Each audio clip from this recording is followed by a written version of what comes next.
Good morning. So this is for the football team. Some of you guys might not understand this, but I play catch with Gary every day in football, and I always say, Gary, give me 10 push-ups. Coach Prime.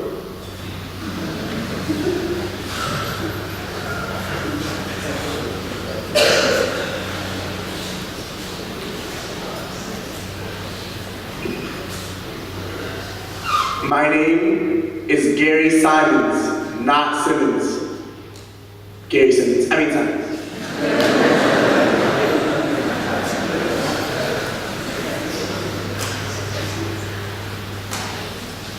It's no secret that the best thing about a secret is secretly telling someone your secret, therefore adding another secret to their secret collection of secrets. Secretly. SpongeBob SquarePants.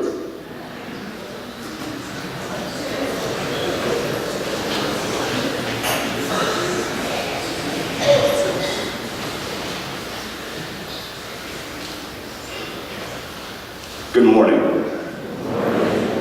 My name is Dave DePronto, and I'm a fourth form day student from, wrong chapel talk, my bad. My name is Gary Simons, and I'm a sixth form boarder from South Kingstown, Connecticut, and I'm here to talk about my secret life as Batman.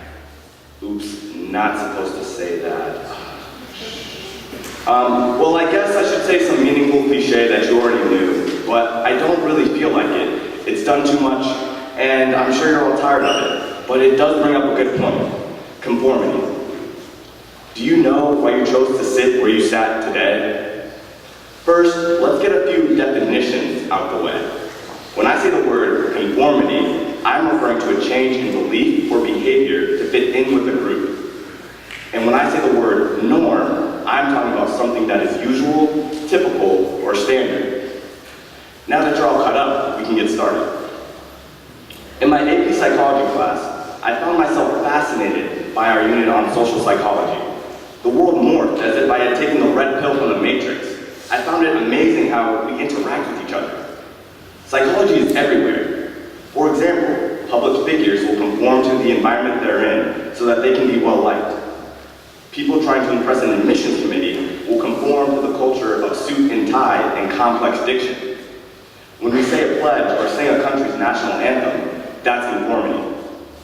When every kid wants a new Yeezys or Jordans, that's conformity. Story time. About 66 years ago, a man named Solomon Asch conducted an experiment claiming to test visual literacy, and participants were paid to come in and take a group test.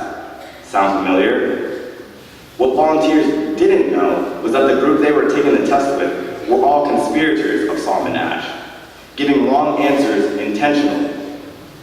Asch was actually testing conformity. Would people conform to an obviously wrong answer in the presence of others? Interestingly enough, Asch found that on average, 1/3 of the volunteers conformed. However, over 12 trials, 75% of volunteers conformed to at least one wrong answer.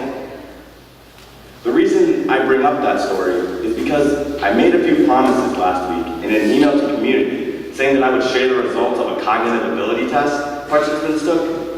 How do I say this? There was no cognitive ability test. Sorry, Dave. I recreated the Solomon Asch experiment. Thanks to my conspirators, Edith Sheridan, Daniel Pinkney, Giovanni Hamilton, Albert Gao, Mia Stevens, Alex Rondon, Lee Fossey, Emily Burstein, Mr. Griffith, Mrs. Keogh, and Ms. Chiareglio, I was successful in testing conformity. I was able to test 11 people and found that 7 conformed to at least one wrong answer. As well, I found that 2 out of the 4 did not conform, but gave wrong answers anyway. At this point, I'm sure you're all thinking, Gary, all of what you said is so true, but I personally don't conform to the norm. Well then, I'll break it down by form. Freshman boys, without fail, always come together at every dance, and complain about how all the boys come together at every dance. Additionally, are there attempts at finding a mate by exhibiting extreme levels of testosterone in unnecessary moments? For example, when playing spike ball, or while in the gym, because 30 pounds doesn't slam on the ground, boys. And let's look at 4th and 5th form right now. The aisle is literally split down, boys on the right, girls on the left. Why? Did someone tell you to do that? Okay, maybe someone did, but who told them? I don't see it in the W book. This is a perfect example of informational social influence. The idea that one will conform because they assume everyone else is right. How come only the seniors switch up where they sit? Oh, but wait, seniors, we're not free either. Boys, raise your hand if the blazer you are wearing is one of the 3 colors, black, blue, or gray. And girls, raise your hand if you don't wear a second layer. Actually, no, never mind.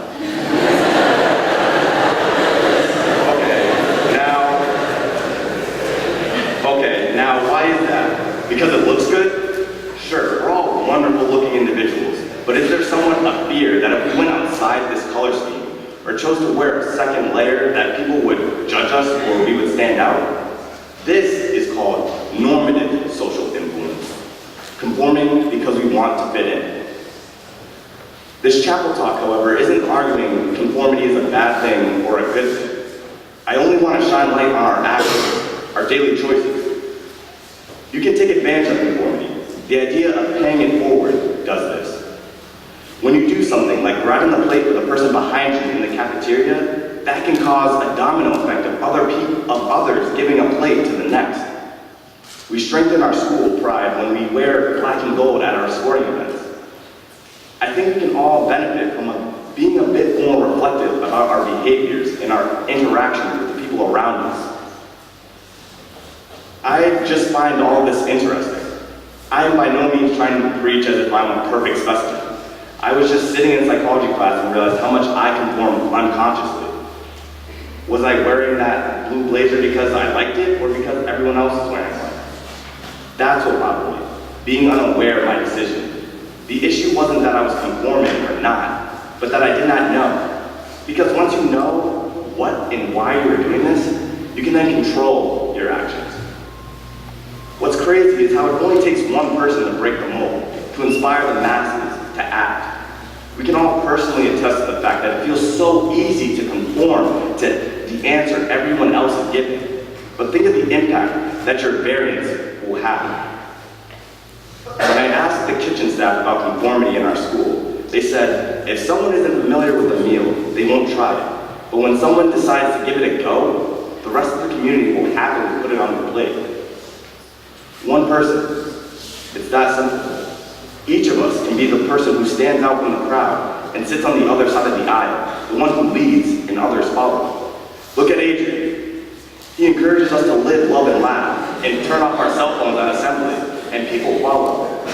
Julia Chris asked for a moment of silence to respect the Holocaust, and we listened. Mr. Jonkis claps for each winning sports team, and we applaud as well. Personally, as a sixth former about to graduate, I would love to come back in 5 years and see that these aisles are not divided by gender, that someone eats that breakfast casserole in the morning, and that this sense of conformity is only a positive sense of unity, rather than a way to be accepted. We can all inspire a change and encourage others to follow for the better. Seniors, think of the underclassmen we influence. The thing to understand is we're all leaving. Seniors, juniors, sophomores, freshmen, eventually we'll be gone, and it will have been the choices we make now, the interactions now, that will impact the path of the school. What we choose to conform to and why will actually matter.